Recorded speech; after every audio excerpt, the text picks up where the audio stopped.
হিন্দু মেলা ক্লাস 10 এর চতুর্থ অধ্যায়ের গুরুত্বপূর্ণ একটি টপিকস। আজকের এই ভিডিওতে খুব ছোট্ট করে জেনে নেব হিন্দু মেলা প্রতিষ্ঠাতাকে, হিন্দু মেলা কি উদ্দেশ্যে প্রতিষ্ঠা করা হয়েছিল, হিন্দু মেলার সঙ্গে কারা জড়িত ছিল এবং হিন্দু মেলা প্রতিষ্ঠার সঙ্গে সঙ্গে কোন বিষয়গুলো জড়িত ছিল। প্রথমেই বলি, হিন্দু মেলা প্রতিষ্ঠার সঙ্গে অবশ্যই যার নাম আসবে তিনি আর কেউ নন, রাজনারায়ণ বসু।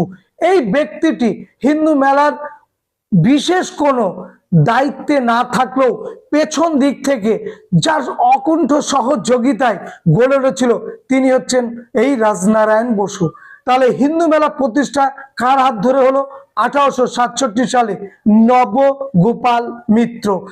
তিনি আর কি নামে পরিচিত? ন্যাশনাল মিত্র নামে তিনি পরিচিত। এবং এই হিন্দু মেলা প্রতিষ্ঠার সঙ্গে আর যারা জড়িত ছিল সবগুলোই আমরা ধাপে ধাপে জানবো। এবারে বলি যে হিন্দু মেলার প্রতিষ্ঠাতা সম্পাদক কে? হিন্দু মেলার প্রতিষ্ঠার সম্পাদক হচ্ছেন গগনেন্দ্রনাথ ঠাকুর। মনে থাকে যেন, অনেকেই কিন্তু ভুল করে। হিন্দু মেলার প্রতিষ্ঠাতা সম্পাদক গগনেন্দ্রনাথ ঠাকুর। আর পরবর্তীকালে হিন্দু মেলার প্রতিষ্ঠাতা সম্পাদক নন, তিনি ভীষণ কার্যকরী সম্পাদক হন, তিনি হচ্ছেন জ্ঞানেন্দ্রনাথ ঠাকুর। মনে থাকে যেন, এই কোন জায়গায় গগনেন্দ্রনাথ, কোন জায়গায় জ্ঞানেন্দ্রনাথ, এইটা নিয়ে কিন্তু অনেকেই বিভ্রান্ত হয়, আমরা জানি। এবং এটাও জানি, এখান থেকে একটা ভীষণ ভালো প্রশ্ন এসেছিল মাধ্যমিকে, যে হিন্দু মেলা এই নাম হয় কত সালে? তোমরা জানো 1870 সালে। এই প্রশ্ন কিন্তু মাধ্যমিকে এসেছিল। যাই আমরা পরপর জেনে নিই। তাহলে প্রথমে জানলাম হিন্দু মেলার প্রতিষ্ঠাতাকে নবগোপাল মিত্র, তিনি কি নামে পরিচিত? ন্যাশনাল মিত্র নামে পরিচিত। তারপরে জানলাম প্রতিষ্ঠাতা সম্পাদককে গগনেন্দ্রনাথ ঠাকুর। তারপরে জানবো হিন্দু মেলার মুখপত্র নাম কি? ন্যাশনাল পেপার, হিন্দু মেলার মুখপত্র। তারপরে কি জানবো যে ন্যাশনাল পেপার কত সালে প্রকাশ হয়েছিল? 1867 সালে। এটি একটি সাপ্তাহিক পত্রিকা এবং এই পত্রিকা যিনি প্রকাশ করতেন সেই সম্পাদককে, ইনিও সেই একই ব্যক্তি, নবগোপাল মিত্র। মনে থাকবে। হিন্দু মেলার প্রথম সহকারী সম্পাদক কে ছিলেন? উত্তর আসবে নবগোপাল মিত্র। অর্থাৎ হিন্দু মেলার প্রথম সহকারী সম্পাদক যিনি, তিনি হচ্ছেন এই নবগোপাল মিত্র। এবারে চলে এসো এই মেলায় যে চৈত্র সংক্রান্তিতে জন্ম লাভ করেছিল বলে এর কি নাম হয়েছিল? চৈত্র মেলা। আবারও বলছি, এই মেলা চৈত্র মাসের চৈত্র সংক্রান্তিতে প্রতিষ্ঠিত হয়েছিল বলে একে বলা হয় চৈত্র মেলা। নবগোপাল মিত্রকে আমরা কি বলি? ন্যাশনাল মিত্র। তিনি এই চৈত্র মেলা প্রতিষ্ঠার অন্যতম কর্ণধার এবং সঙ্গে ছিলেন রাজনারায়ণ বসু। এছাড়া আমরা 14 বছর বয়সী রবীন্দ্রনাথ ঠাকুরকে, বিশ্বকবি রবীন্দ্রনাথ ঠাকুর, তিনি এই হিন্দু মেলা উপলক্ষে হিন্দু মেলার উপহার নামে যে একটি কবিতা লিখেছিলেন, সেই কবিতা তিনি এইখানেই প্রথমে লিখে ছাপিয়েছিলেন এবং 1875 খ্রিস্টাব্দে হিন্দু মেলার সভায় সেটি তিনি আবৃত্তিও করেন। হিন্দু মেলার উপহার নামক এই কবিতাটি কে আবৃত্তি করছেন? স্বয়ং রবীন্দ্রনাথ ঠাকুর। কত সালে? বলে দিলাম আমরা যে 1875 সালে। কেমন? এরপরে চলে এসো যে সত্যেন্দ্রনাথ ঠাকুর, এই বিখ্যাত তার একটা গান, মিলে সবে ভারত সন্তান এক তান মন, এবং এই গানটির মধ্য দিয়ে হিন্দু মেলার যে প্রথম যে সবার কাজ সেটা কিন্তু শুরু হতো। তাহলে গানটা কি? মিলে সবে ভারত সন্তান এক টান মন প্রাণ গাও ভারতের জয়গান। এইটা কিন্তু এখান থেকেই প্রথমে আমরা জানতে পারি এবং টেস্ট পেপারে বিভিন্ন জায়গায় তোমরা দেখবে যে এই লাইনটি আছে, যে এই গানটির রচয়িতাকে। পাশাপাশি আবার দেখবো আমরা যে হিন্দু মেলার নামে পরিচিত হয়ে এই চৈত্র মেলাতে 1870 খ্রিস্টাব্দে এখানে গগনেন্দ্রনাথ ঠাকুর, তিনি গণেন্দ্রনাথ ঠাকুর পরবর্তীকালে, অর্থাৎ গগনেন্দ্রনাথ ঠাকুরের পরবর্তীকালে গণেন্দ্রনাথ ঠাকুর তিনিও গান রচনা করছেন, লজ্জায় ভারত যশ গাইব কি করে।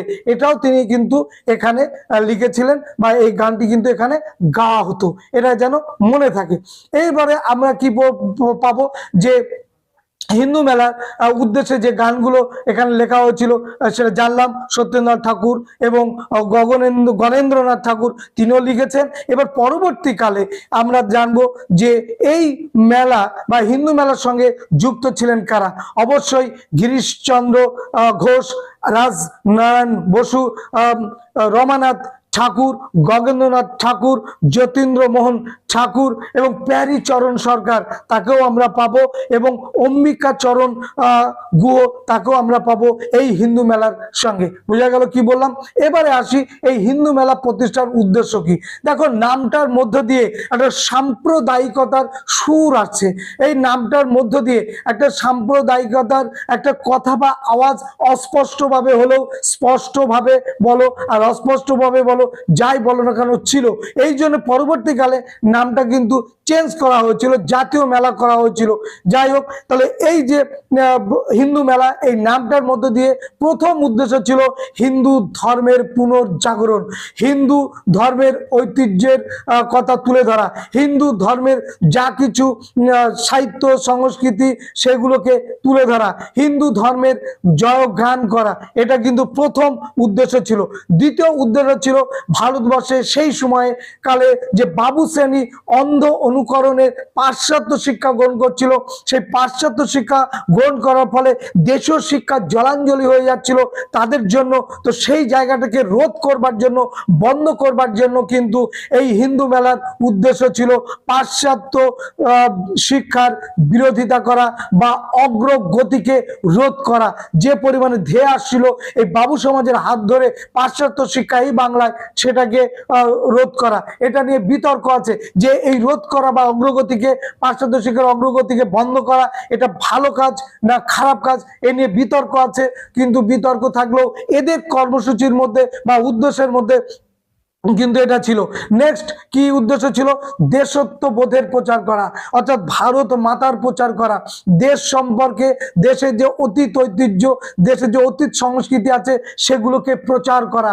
দেশের সংস্কৃতি ঋষি কণার থেকে শুরু করে প্রাচীনকালের আর্য ঋষিগণদের তাদের ত্যাগ তিতিক্ষা, ভারতের যে আসল একাত্মতাবোধ, ভারতের যে সবাইকে আপন করে নেওয়ার এই যে মানসিকতা, এবং প্রাচীনকালের ঋষিদের যে ত্যাগের মধ্য দিয়ে শান্তি, ত্যাগের মধ্য দিয়ে ঈশ্বর সাধনা, ঈশ্বরকে পাওয়ার এবং মানুষকে একাত্ম করার এই যে বিষয়গুলো আছে সেইগুলোকে কিন্তু প্রচার করা। এবং সেই সঙ্গে আর একটা বিষয় ছিল উদ্দেশ্যের মধ্যে, সেটা হচ্ছে যে আমাদের যে জাতীয় প্রতীকগুলো আছে, যেমন জাতীয় প্রতীক আমাদের তেরঙ্গা প্রতীক, তোমরা জানো তখন অবশ্য 1867 সাল আমাদের তেরঙ্গা প্রতীক আসেনি, কিন্তু জাতীয় কিছু প্রতীক ছিল, যেমন অশোকের স্তম্ভ। এই প্রতীকগুলোকে কিন্তু মান্যতা দেয়া এবং এই প্রতীকের মধ্য দিয়ে কি বলতে চাওয়া হচ্ছে সেইগুলোকে মানুষকে বোঝানো। এবং সেই সঙ্গে আমরা আর একটা পাবো উদ্দেশ্যের মধ্য দিয়ে, সেটা হচ্ছে আত্মনির্ভরশীলতা। আত্মনির্ভরশীলতা, নিজের পায়ে নিজে দাঁড়াবো, নিজেকে তৈরি করব, নিজে স্বয়ংসম্পূর্ণ হব এবং নিজের এই স্বয়ংসম্পূর্ণতার মধ্য দিয়ে দেশকে সমৃদ্ধ করব, সমাজকে সমৃদ্ধ করব, পরিবারকে সমৃদ্ধ করব।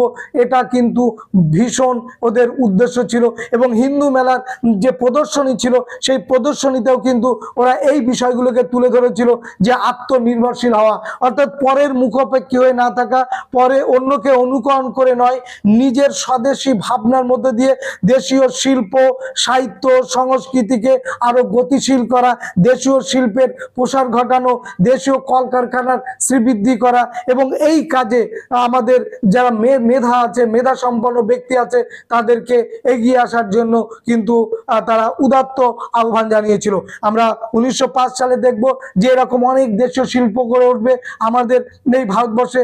জাহাজ শিল্প, হীরাচাঁদ ওয়ালচাঁদের হাত ধরে এসিসি সিমেন্ট কারখানা, এখান থেকেই এই এর থেকেই মতাদর্শ থেকেই গড়ে উঠবে। 1905 সালে জাতীয় সাবান কারখানা তোমরা জানো সেটা গড়ে উঠবে। অর্থাৎ 1905 সালে এরা যেটা বলেছিল আত্মনির্ভরশীল হওয়া, সেই আত্মনির্ভরশীলতার জায়গাটা 1905 সালে আমরা দেখব বিভিন্ন কাগজ শিল্প, বিভিন্ন রাসায়নিক শিল্প, বিভিন্ন আমাদের জুতো শিল্প, বিভিন্ন আমাদের সিমেন্ট কারখানা, জাহাজ শিল্প, বস্ত্র শিল্প, এইগুলো কিন্তু গড়ে উঠবে। এবং সেখানে প্রফুল্লচন্দ্র রায়, নীলরতন সরকার, হীরাচাঁদ ওয়ালচাঁদ এদের কথা কিন্তু আমরা পাবো। সুতরাং এই বিষয়গুলো কিন্তু হিন্দু মেলার মধ্যে ছিল।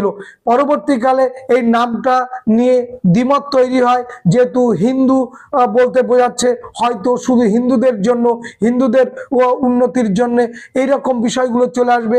তাই সাম্প্রদায়িকতা দোষে যাতে দুষ্ট না হয় তার জন্য পরবর্তীকালে এর নামটা চেঞ্জ হয়েছিল জাতীয় মেলা। এই ছিল আজকে হিন্দু মেলা সম্পর্কে ছোট্ট ভিডিও, মূল জিস্ট তোমাদেরকে জানিয়ে দিলাম। এরপরে আমাদের দেখা হবে নেক্সট ভিডিওতে। সবাইকে ধন্যবাদ।